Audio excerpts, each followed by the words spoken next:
salam kebajikan, Rahayu. Halo teman-teman, perkenalkan kami dari kelompok 4 PGSD B 2022. Nah, pada video kali ini kita akan membahas model bisnis dalam entrepreneurship. Nah, apa sih model bisnis dalam entrepreneurship? Pasti kalian belum tahu ya. Nah, agar kalian paham dan tahu, simak video kali ini ya. Baik, di sini saya akan menjelaskan tentang model bisnis. Nah, sebelumnya, apakah kalian tahu tentang model bisnis itu apa? Nah, jadi, model bisnis adalah kerangka kerja yang menjelaskan bagaimana sebuah usaha menciptakan, mengantar, dan menangkap nilai bagi pelanggan.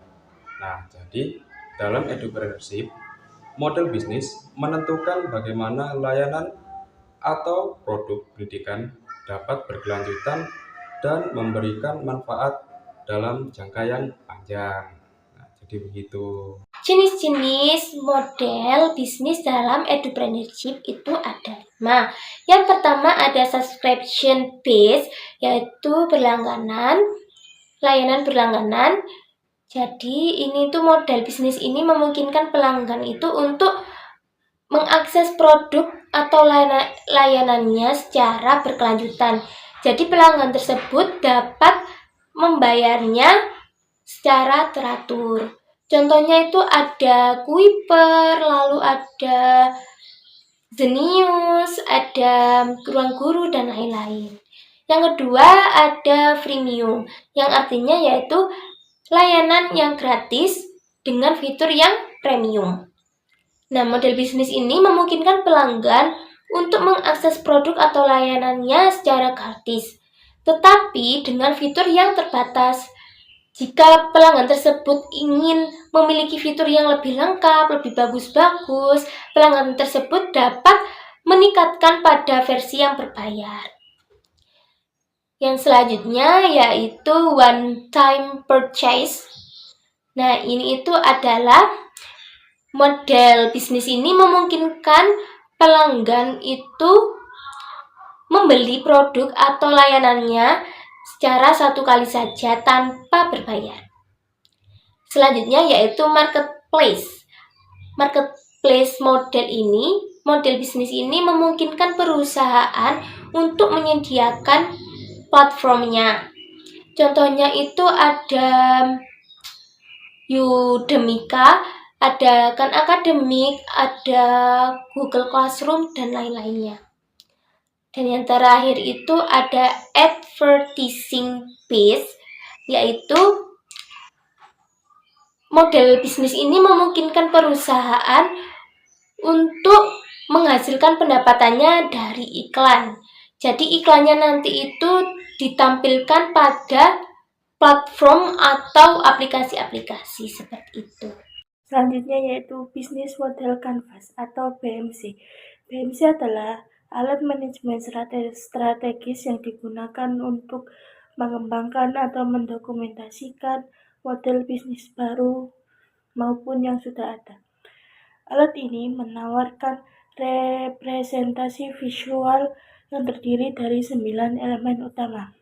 Berikut 9 elemen utama yaitu yang ke-1 yaitu segmen pelanggan. Segmen pelanggan adalah kelompok pelanggan yang ingin dilayani oleh perusahaan. Yang kedua, proposal nilai.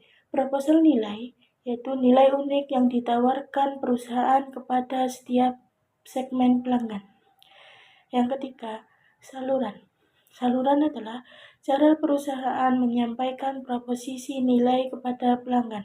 Yang keempat, hubungan pelanggan. Hubungan pelanggan adalah jenis hubungan yang dibangun perusahaan dengan segmen pelanggan. Yang kelima, arus pendapatan.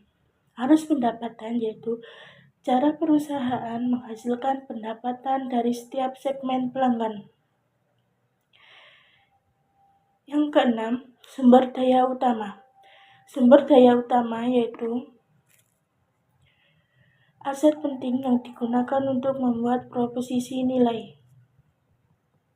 Yang ketujuh, Kegiatan utama. Kegiatan utama yaitu tindakan penting yang harus dilakukan perusahaan untuk menciptakan proposisi nilai.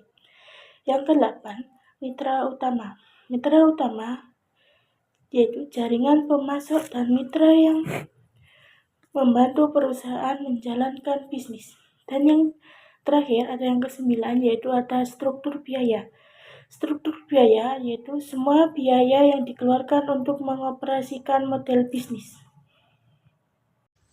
Contoh penerapan model bisnis EduPreneur. Yang pertama yaitu Ruang Guru, subscription based dengan konten eksklusif. Yang kedua yaitu ada Zenius, premium akses gratis dengan fitur premium. Kemudian yang ketiga yaitu ada Udemy, marketplace untuk kursus online. Dan yang keempat, Google Classroom, yaitu model gratis dengan layanan tambahan premium. Nah, selanjutnya langkah membuat model bisnis edupreneurship. Nah, langkah yang pertama yaitu kita bisa menentukan target pasar utama. Menentukan target pasar utama ini siapa, apakah itu siswa sekolah atau mahasiswa atau mungkin orang dewasa yang ingin belajar sebuah keterampilan baru. Nah, dengan mengetahui target pasar utama ini kita bisa menyasar konten dan memberikan layanan yang tepat. Nah, untuk langkah yang kedua yaitu mengidentifikasi kebutuhan dan masalah yang ingin diselesaikan. Nah, setelah mengetahui target pasar, kita harus mengidentifikasi kebutuhan dan masalah apa saja yang mereka hadapi dalam proses belajar. Apakah mereka membutuhkan bahan ajar yang lebih interaktif atau mungkin solusi untuk meningkatkan pemahaman materi tertentu. Nah, dengan memahami kebutuhan ini, kita dapat menciptakan sebuah solusi yang efektif. Nah, untuk langkah yang ketiga yaitu memilih model bisnis yang sesuai. Nah, memilih model bisnis ini kita sesuaikan dengan kebutuhan target pasar. Contohnya, kita bisa memilih model bisnis seperti kursus online atau penjualan buku digital atau layanan konsultasi pendidikan. Nah, sebelum itu kita memastikan model bisnis yang dipilih ini dapat memenuhi kebutuhan pasar dan memberikan nilai tambah.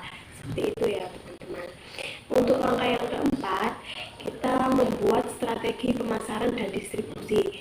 Nah, kita merancang strategi pemasaran yang efektif untuk mempromosikan layanan dari bisnis yang kita bikin, seperti itu.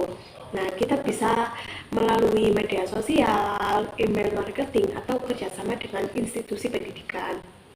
Nah, selain itu, kita menentukan bagaimana kita akan mendistribusikan produk atau layanan tersebut, apakah melalui platform online atau secara langsung. Nah, untuk langkah yang kelima yaitu merancang struktur biaya dan sumber pendapatan. Nah, kita menentukan struktur biaya operasionalnya, termasuk biaya produksi konten atau pemasaran dan lain-lain. Nah, selain itu kita juga mengidentifikasi sumber pendapatan potensial seperti biaya kursus, penjualan produk, ataupun iklan. Nah, kita harus memastikan bahwa struktur biaya dan pendapatan harus seimbang dan berkelanjutan tentunya. Nah, untuk langkah yang terakhir yaitu melakukan uji coba dan melakukan perbaikan. Nah, dengan adanya uji coba ini, yang pertama kita melakukan uji coba secara kecil ya, untuk mengetahui melihat bagaimana respon pasar seperti itu. Setelah itu kita melakukan perbaikan berdasarkan umpan balik yang diterima konsumen. Nah, hal ini tentunya akan membantu kita dalam memperbaiki kualitas layanan dan meningkatkan kepuasan pelanggan. Nah, dengan mengikuti langkah-langkah ini, kita bisa membangun model bisnis edupreneurship yang efektif dan berkelanjutan. Nah, untuk selanjutnya, kami mempunyai beberapa sebuah pertanyaan untuk diskusi kelas.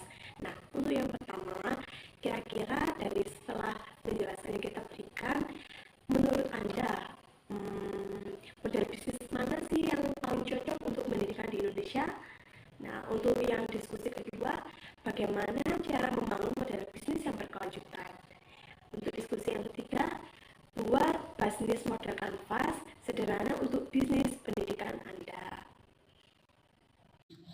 Nah, itu pemaparan dari kelompok kami tentang model bisnis dalam edupreneurship. Nah, tadi juga ada diskusi kelas ya teman-teman. Ada 3 pertanyaan. Nah, itu dijawab di dalam kolom komentar di bawah ini. Dan jangan lupa ya teman-teman dikasih nama dan NPM. Sekian dari kelompok kami. Bila ada salah kata, mohon maaf. Terima kasih. Saya akhiri. Wassalamualaikum warahmatullahi wabarakatuh.